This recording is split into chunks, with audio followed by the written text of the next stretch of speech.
Who were each of your favorite players growing up? Let's just go down the line. Chris Carter. KG. I mean, Anthony Carter was probably my very first all-time favorite. Ken Herbeck, I had probably 150 of his baseball cards, so it's special for me because, and like him too, playing with KG. I obviously don't play with Kent, but to be around him and to spend time with him, fish in his fishing tournament, and be friends with him, it's pretty cool. But it definitely Herbie was my favorite. I'm probably the same as every other Minnesota kid growing up, but Mike Modano was my favorite growing up. How does that impact the kind of relationships you guys want to have with fans? You had somebody, now you're that for somebody, For me, just because, I know, take it on a more personal level now, being his teammate, he sets kind of the example for me on how you want to treat everybody, just because you never know who's watching you and what interaction or relationship you might have with them down the road, or what impact you might set for them just on 10 seconds of them seeing you do something. So for me, he set just the example of because I always grew up watching him being this huge KG fan, thinking he's the greatest thing ever, and then down the road I'm his teammate, and he's the best teammate. He's very personable. He's always looking to help me out, and I just think that says a lot, about him and about how you should, conduct yourself. I think Herbie, and any Minnesotan would know, and probably all these guys too. When I would go to a game, and I think it was Bob Casey who did the PA, no smoking in the Metrodome, and Kent would always pretend to smoke at first base. And it was just have fun. He always had fun with the game, and he still does that when he's in the clubhouse and around. Loud personality, joking, keeping things light. I think that, especially in baseball, is important with the long season we had with 195 whatever games in 220 days, where you're playing every day, you're at the field every day, that you have to have fun, you have to keep it light, and that's something that I learned from, not even from him directly in the way that Tyus did with KG, but just seeing his personality come out on the field, and that I think everyone knew how he was as a teammate and those things. So. That was something that I took, from watching him. Every time I'd go to those games and I'd wait for him and point at him, he's going to pretend like he's smoking, he's standing on first base. So you just have fun, and that's, I think, more than anything what I learned from him.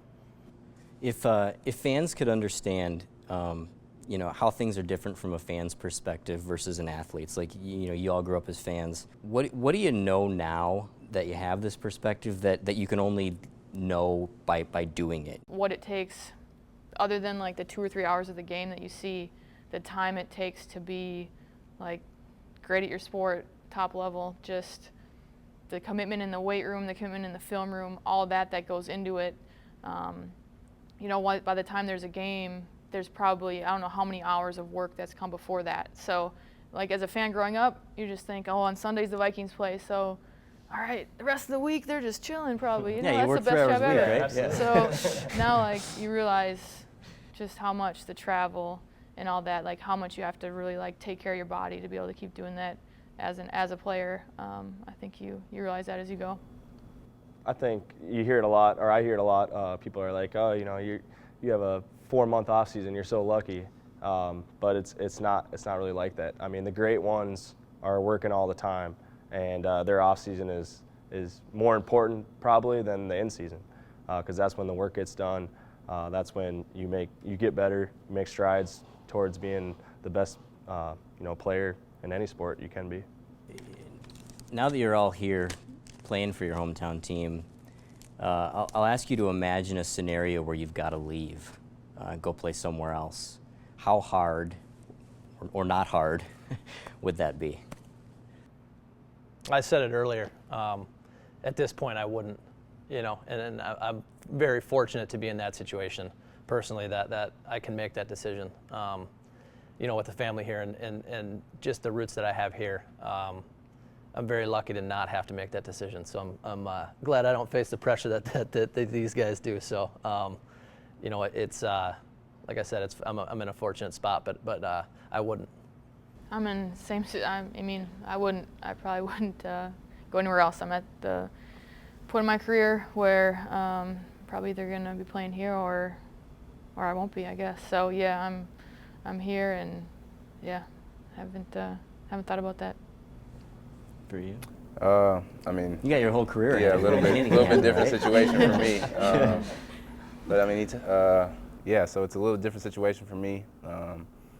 But yeah, you know, at the end of the day, every organization is trying to make their team, you know, better. So, I mean, if that means, you know, trading you or, you know, getting rid of you to better their team, I mean, it will hurt, and, you know, you don't want that to happen. But at the end of the day, I mean, it is what it is. So you'd have to, you know, just kind of swallow it and you know, move on and be okay with whatever the next step may be, even though it would hurt.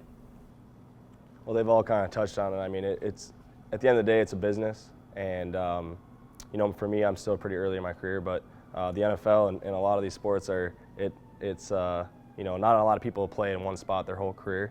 So I'm pretty fortunate to already be here for 4 years, and you know, every year after that is you know, a blessing, and hopefully I can continue to play my entire career here. I don't know if that's going to happen, but if I need to go somewhere else, we'll figure it out, and you know, my family will figure it out. But like I said, I'd love to be here my whole career, but I don't know if that'll happen. You sound like a 95-year deal, so. If they wanted to get rid of me, they couldn't. It would be tough, you know, but I think you have to understand the business side of sports. I mean, whether at the end of the day they don't care if you're from here or where you're from. Like, they're trying to make their team better, and so if they want to cut ties with you, they're going to do it, and whether you like it or not, that's the way it's going to be. But they usually don't take feelings into account, and you know, I mean, of course it would be tough. It would be tough to pick up and leave from your family, where, I mean, for me, that's a big reason why I came back here, and now they kick you out. It would be a little depressing for me. And just last question. I mean, anything that I'm not touching on, anything that's an interesting story, or you know, just kind of a dynamic that you think is worth discussing? I'd say, unless you got some. No. I'd say for me, you know, these three, Tyus, you're younger than me, so. But these three have, you know, kind of paved the way for me and probably Tyus. So, you know, I guess they've been great role models for us, and I think the big thing is stepping up and being that role model for someone else. You know, Tyus being a role model for somebody who's in elementary school right now, that might be the next person to sit in these seats. So I think it's pretty cool to, first of all, sit with you guys, because you guys have all, you know, paved the way for what I've done and what Tyus and other people have done.